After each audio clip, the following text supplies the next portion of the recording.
बड़े घर की बेटी। ये मुंशी प्रेमचंद जी की कहानी है जिसे मैं आपको पढ़ के सुना रही हूँ। बैनी माधव सिंह गौरीपुर गांव के जमींदार और नंबरदार थे। उनके पिता में किसी समय बड़े धन संपन्न थे। गांव का पक्का तालाब और मंदिर जिनकी अब मरम्मत भी मुश्किल थी, उन्हीं के कीर्ति स्तंभ थे। कहते हैं इस दरवाजे पर हाथी झूमता था। अब उसकी जगह एक बूढ़ी भैंस थी जिसके शरीर में अस्थि पंजर के सिवा और कुछ शेष नहीं रहा था, पर दूध शायद बहुत देती थी, क्योंकि एक नेक आदमी हांडी लिए उसके सिर पर सवार ही रहता था। बैनी माधव सिंह अपनी आधी से अधिक संपत्ति वकीलों को भेंट कर चुके थे। उनकी वर्तमान आय 1000 रुपये वार्षिक से अधिक न थी। ठाकुर साहब के 2 बेटे थे। बड़े का नाम श्रीकंठ सिंह था। उसने बहुत दिनों के परिश्रम और उद्योग के बाद बीए की डिग्री प्राप्त की थी। अब एक दफ्तर में नौकर था। छोटा लड़का लाल बिहारी सिंह दोहरे बदन का सजीला जवान था। भरा हुआ मुखड़ा, चौड़ी छाती, भैंस का 2 सिर ताज़ा दूध वह उठकर सवेरे पी जाता था। श्रीकंठ सिंह की दशा बिल्कुल विपरीत थी। इन नेत्र प्रिय गुणों को उन्होंने बीए इन्हीं 2 अक्षरों पर न्यौछावर कर दिया था।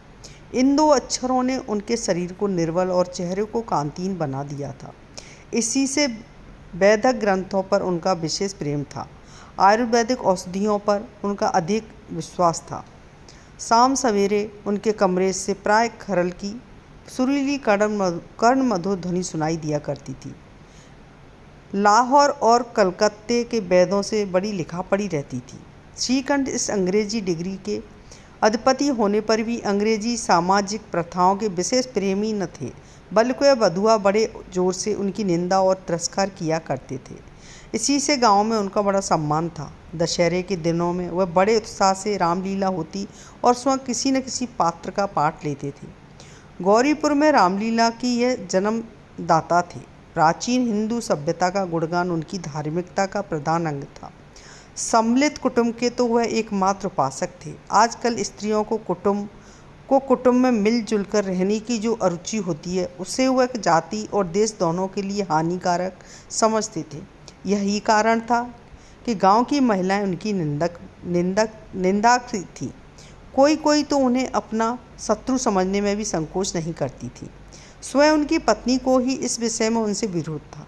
यह इसलिए नहीं कि उसे अपने सास ससुर, देवर या जेठ आदि से घृणा थी, बल्कि उसका विचार था कि यदि बहुत कुछ सहने और तरह न देने पर भी परिवार के साथ निर्वाह न हो सके, तो आए दिन की कलह से जीवन को नष्ट करने की अपेक्षा यही उत्तम है कि अपनी खिचड़ी अलग पकाई जाए। आनंदी एक बड़े उच्चल कुल की लड़की थी। उसके बाप एक छोटी सी रियासत के ताल्लुकेदार थे। विशाल भवन, एक हाथी, 3 कुत्ते, बाज, बकरी, बहरी सिकरे, झाड़ू, फानूस, अंग्रेजी मजिस्ट्रेट और रण जो एक प्रतिष्ठित तालुकेदार के भोग्य पदार्थ थी। सभी यहाँ विद्वान थे। नाम था भूप सिंह। बड़े उदारचित्त और प्रतिभाशाली पुरुष थे, पर दुर्भाग्य से लड़का एक भी नहीं था। 7 लड़कियाँ हुई और देव योग से सबकी सब जीवित रहीं। पहली उमंग में तो उन्होंने 3 ब्याह दिल खोलकर किए, पर 15-20 हजार रुपये का कर्ज सिर पर हो गया तो आंखें खुली, हाथ समेट लिए। आनंदी चौथी लड़की तो वह अपनी सब बहनों से अधिक रूपवती और गुणवंती थी। इससे ठाकुर भूप सिंह उसे बहुत प्यार करते थे। सुंदर संतान को कदाचित उसके माता पिता भी अधिक चाहते हैं। ठाकुर साहब बड़े धर्म संकट में थे कि उसका विवाह कहाँ करें। न तो यही चाहते थे कि ऋण का बोझ पड़े और न यही स्वीकार था कि उसे अपने को भाग्यहीन समझना पड़े। एक दिन श्रीकंठ उनके पास किसी चंदे का रुपया मांगने आए। शायद नागरी प्रचार का चंदा था। भूप सिंह उनके स्वभाव पर रीझ गए और धूमधाम से श्रीकंठ सिंह का आनंदी के साथ विवाह हो गया। आनंदी अपने नए घर में आई तो यहाँ का रंग कुछ और ही दिखा। जिस टीम टाम की उसे बचपन से ही आदत पड़ी हुई थी, वह यहाँ नाम मात्र को भी नहीं था। हाथी घोड़ों का तो कहना ही क्या, कोई सजी हुई सुंदर वैली तक न थी। रेशमी स्लीपर साथ लाई थी, पर यहाँ बाग कहाँ। मकान में खिड़कियों तक न थी, न जमीन पर फर्श, न दीवार पर तस्वीरें। यह एक सीधा साधा देहाती गृहस्थी का मकान था, किंतु आनंदी ने थोड़े ही दिनों में अपने को इस नई अवस्था में ऐसा अनुकूल बना लिया मानो उसने बिलास के सामान कभी देखे ही न हो। एक दिन दोपहर के समय लाल बिहारी सिंह 2 चिड़िया लेते हुए आया और भावच से बोला, जल्दी से पका दो, मुझे भूख लगी है। आनंदी भोजन बनाकर उसकी राह देख रही थी। अब वह नया व्यंजन बनाने बैठी। हांडी में देखा तो घी पाव भर से अधिक न था। बड़े घर की बेटी किफ़ायत क्या जाने, उसने सब घी मांस में डाल दिया। लाल बिहारी खाने बैठा तो दाल में घी न था। बोला, दाल में घी क्यों नहीं छोड़ा? आनंदी ने कहा, घी सब मांस में पड़ गया। लाल बिहारी जोर से बोला, अभी परसों घी लाया है, इतना जल्द उठ गया? आनंदी ने उत्तर दिया, आज तो कुल पाव भर रखा होगा, वह सब मैंने मांस में डाल दिया। जिस तरह सूखी लकड़ी जल्दी से जल उठती है, उसी तरह क्षुधा से बवाल मनुष्य जरा जरा सी बात पर तिनक जाता है। लाल बिहारी को भावच की ये डिठाई बहुत बुरी मालूम हुई। तिनक कर बोला, मैं तो चाहे थी कि नदी बहती हो। स्त्री गालियां सह लेती है, मार भी सह लेती है, पर मैके की निंदा उससे नहीं सही जाती। आनंदी मुँह फेर कर बोली, हाथी मरा भी तो 9 लाख का, वहाँ इतना घी नित्य नाई खा जाते हैं। लाल बिहारी जल गया, थाली उठाकर पलट दी और बोला, जी चाहता है जीभ पकड़कर खींच लूँ। आनंदी को भी क्रोध आ गया, मुंह लाल हो गया। बोली, वह होते तो आज इसका मजा चखाते। अब अनपढ़ अजड़ू ठाकुर से न रहा गया। उसकी स्त्री एक साधारण जमींदार की बेटी थी। जब जी चाहता उस पर हाथ साफ कर लिया करता था। खड़ाऊ उठाकर आनंदी की ओर जोर से फेंकी और बोला, जिसके गुमान पर भूली हुई हो उसे भी देखूंगा और तुझे भी। आनंदी ने हाथ से खड़ाऊ रोकी, सिर बच गया, पर उंगली में बड़ी चोट आई। क्रोध के मारे हवा से हिलते पत्ते की भांति कांपती हुई अपने कमरे में आकर खड़ी हो गई। स्त्री का बल और साहस, मान और मर्यादा पति तक है। उसे अपने पति के ही बल और पुरुषत्व का घमंड होता है। आनंदी खून का घूंट पीकर रह गई। श्रीकंठ सिंह शनिवार का घर आया करते थे। बृहस्पति को यह घटना हुई थी। 2 दिन तक आनंदी को भवन में रही, न कुछ खाया न पिया, उनकी बाट देखती रही। अंत में शनिवार को वह नियमानुकूल संध्या समय घर आए और बाहर बैठकर कुछ इधर उधर की बातें की। कुछ देशकाल संबंधी समाचार तथा कुछ नए मुकदमे आदि की चर्चा करने लगे। यह वार्तालाप 10 बजे रात तक होता रहा। गांव के भद्र पुरुषों को इन बातों में ऐसा आनंद मिलता कि खाने पीने की सुध न रहती थी। श्रीकंठ को पिंड छुड़ाना मुश्किल हो जाता था। ये 2-3 घंटे आनंदी ने बड़े कष्ट से काटे। किसी तरह भोजन का समय आया, पंचायत उठी, एकांत हुआ तो लाल बिहारी ने कहा, भैया आप जरा भाभी को समझा दीजिएगा कि मुंह संभाल कर बातचीत किया करें, नहीं तो एक दिन अनर्थ हो जाएगा। बैनी माधव सिंह ने बेटे की ओर साक्षी दी, हाँ, बहू बेटियों का यह स्वभाव अच्छा नहीं कि मर्दों उसके मुँह लगें। लाल बिहारी वह बड़े घर की बेटी है, तो हम भी कोई कुर्सी कहार नहीं हैं। श्रीकंठ ने चिंतित स्वर में पूछा, आखिर क्या बात हुई? लाल बिहारी ने कहा, कुछ भी नहीं, यूँ ही आप उलझ पड़ी। मैके के सामने हम लोगों को कुछ समझती ही नहीं। श्रीकंठ खा पीकर आनंदी के पास गए। वह भरी बैठी। यह हजरत भी कुछ तीखे थे। आनंदी ने पूछा, चित्त तो प्रसन्न है? श्रीकंठ बोले, बहुत प्रसन्न है, पर तुमने आजकल घर में ये क्या उपद्रव मचा रखा है? आनंदी की त्योरियों पर बल पड़ गए। झुंझलाहट के मारे बदन में ज्वाला सी दहक उठी। बोली, जिसने तुमसे ये आग लगाई है उसे पाऊँ, मुँह झुलस दूँ। श्रीकंठ, इतनी गर्म क्यों होती हो? बात तो कहो आनंदी, क्या कहूँ? ये मेरे भाग्य का फेर है, नहीं तो गंवार छोकरा जिसको चपरासीगिरी करने का भी सहूर नहीं है, मुझे खड़ाऊ से मारकर यूँ न करता। श्रीकंठ, सब हाल साफ साफ करो तो मालूम हो, मुझे तो कुछ पता नहीं। आनंदी, परसों तुम्हारे लाडले भाई ने मुझसे मांस पकाने को कहा था। हांडी में पाव भर से अधिक न था घी, यह सब मैंने मांस में डाल दिया। अब खाने बैठा तो कहने लगा, दाल में भी घी क्यों नहीं है? बस इसी बात पर मेरे मेके को बुरा भला कहने लगा। मुझसे न रहा गया। मैंने कहा कि वहाँ इतना घी तो नाई कहर खा जाते हैं और किसी को जान भी नहीं पड़ता। बस इतनी सी बात पर उस अन्यायी ने मुझ पर खड़ाऊ फेंक मारी। यदि हाथ से न रोक लूँ तो सिर फट जाए। उसी से पूछो मैंने जो कुछ कहा है ये सच है या झूठ। श्रीकंठ की आंखें लाल हो गई। बोले, यहाँ तक हो गया? इस छोकरे का ये साहस! आनंद स्त्रियों के स्वभाव अनुसार रोने लगी, क्योंकि आंसू उनकी पलकों पर रहते हैं। श्रीकंठ बड़े धैर्यवान और शांति पुरुष थे। उन्होंने कदाचित ही कभी क्रोध आता था। स्त्रियों के आंसू पुरुष की क्रोधाग्नि भड़काने में तेल का काम कर देते हैं। रात भर करवटें बदलते रहे। उद्विग्नता के कारण पलक तक नहीं झपकी। प्रातःकाल अपने बाप के पास जाकर बोले, दादा, अब इस घर में मेरा निभाना होगा। इस तरह की विद्रोहपूर्ण बातें कहने पर श्रीकंठ ने कितनी ही बार अपने कई स्त्रियों को आड़े हाथों लिया था, परंतु दुर्भाग्य आज उन्हें स्वयं वे ही बातें अपने मुंह से कहनी पड़ी। दूसरों को उपदेश देना भी कितना सहज है। बैनी माधव सिंह घबरा उठे और बोले, क्यों श्रीकंठ? इसलिए कि मुझे भी अपनी मान प्रतिष्ठा का कुछ विचार है। आपके घर में अब अन्याय और हठ का प्रकोप हो रहा है। जिनको बड़ों का आदर सम्मान करना चाहिए, वे उनके सिर चढ़ते हैं। मैं दूसरे का नौकर ठहरा घर पर रहता नहीं। यहाँ मेरे पीछे स्त्रियों पर खड़ा हूँ और जूतों की बौछारें होती हैं। कड़ी बात तक चिंता नहीं। कोई एक की दो कह ले, यहाँ तक मैं सह सकता हूँ, किंतु यह कदापि नहीं हो सकता कि मेरे ऊपर लात घूंसे पड़े और मैं दम न मारे। बैनी माधव सिंह कुछ जवाब न दे सके। श्रीकंठ सदैव उनका आदर करते थे। उनके ऐसे तेवर देखकर बूढ़ा ठाकुर अवाक रह गया। केवल इतना ही बोला, बेटा, तुम बुद्धिमान होकर ऐसी बातें करते हो। स्त्रियों इस तरह घर का नाश कर देती हैं। उनको बहुत सिर चढ़ाना अच्छा नहीं। श्रीकंठ, इतना मैं जानता हूँ। आपके आशीर्वाद से ऐसा मूर्ख नहीं हूँ।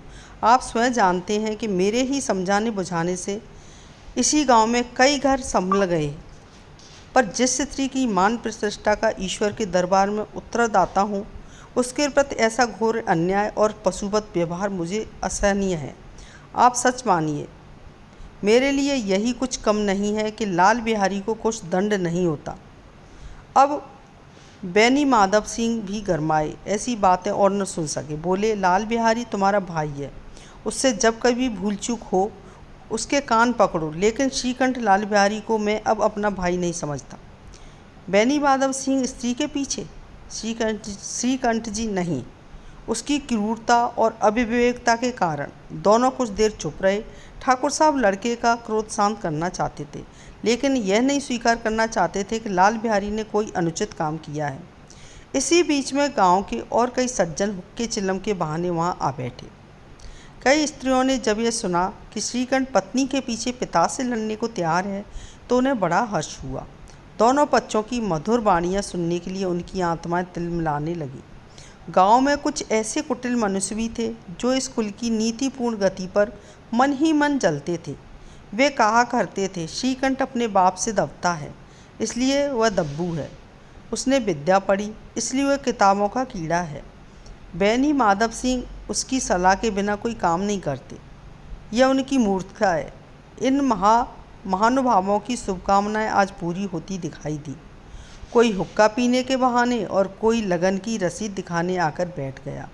बैनी माधव सिंह पुराने आदमी थे, इन भावों को ताड़ गए। उन्होंने निश्चित किया, चाहे कुछ भी हो, कुछ ही क्यों न हो, इन द्रोहियों को ताली बजाने का अवसर न दूंगा। तुरंत कोमल शब्दों में बोले, बेटा, मैं तुमसे बाहर नहीं हूँ। तुम्हारा जो जी चाहे करो। अब तो लड़के से अपराध हो गया। इलाहाबाद का अनुभव रहित झल्लाया हुआ ग्रेजुएट इस बात को न समझ सका। उसे डिबेटिंग क्लब में अपनी बात पर अड़ने की आदत थी।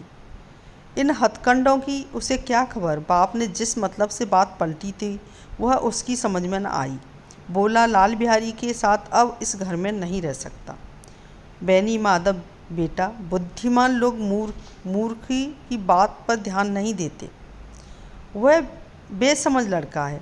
उससे जो कुछ भूल हुई है उसे तुम बड़े होकर क्षमा करो।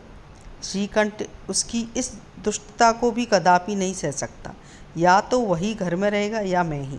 आपको यदि यह अधिक प्यारा है तो मुझे विदा कीजिए। मैं अपना भार आप संभाल लूँगा। यदि मुझे रखना चाहते हैं तो उससे कहिए जहाँ चाहे चला जाए। बस यह मेरा अंतिम निश्चित है।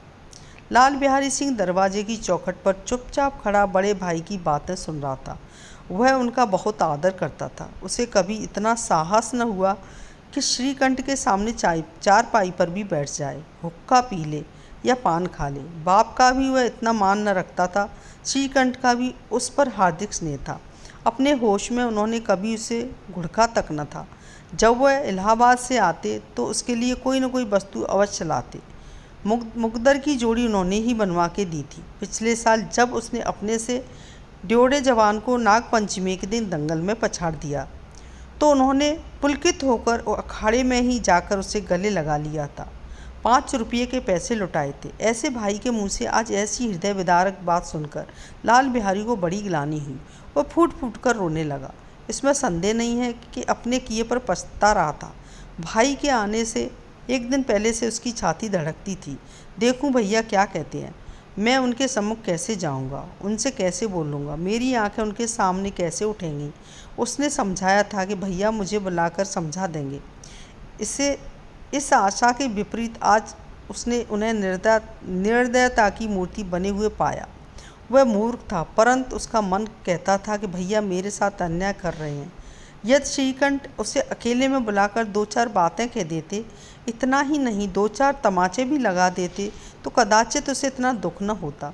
पर भाई का ये कहना कि अब मैं उसकी सूरत नहीं देखना चाहता, लाल बिहारी से सहा न गया। वो रोता हुआ घर आया, कोठरी में जाकर कपड़े पहने, आंखें पोंछी, जिसमें कोई यह न समझे कि रोया था। तब आनंदी के द्वार पर आकर बोला, भाभी भैया ने निश्चय किया है कि वह मेरे साथ इस घर में न रहेंगे। अब वह मेरा मुंह नहीं देखना चाहते, इसलिए अब मैं जाता हूँ। उन्हें फिर मुंह न दिखाऊंगा। मुझसे जो कुछ अपराध हुआ उसे क्षमा करना। ये कहते कहते लाल बिहारी का गला भराया। जिस समय लाल बिहारी सिंह सिर झुकाए आनंदी के द्वार पर खड़ा था, उसी समय श्रीकंठ सिंह भी आंखें लाल किए बाहर से आई। भाई को खड़ा देखा तो घृणा से आंखें फेर लीं और कतरा कर निकल गए, मानो उसकी परछाई से दूर भागते हों। आनंदी ने लाल बिहारी की शिकायत तो की थी, लेकिन अब मन में पछता रही थी। वह स्वभाव से ही दयावती थी। उसे इसका तनिक भी ध्यान न था कि बात इतनी बढ़ जाएगी। वह मन में अपने पति पर झुँझला रही थी कि इतने गर्म क्यों होते हैं। उस पर यह भय भी लगा हुआ था कि कहीं मुझसे इलाहाबाद चलने को कहें तो कैसे क्या करूँगी।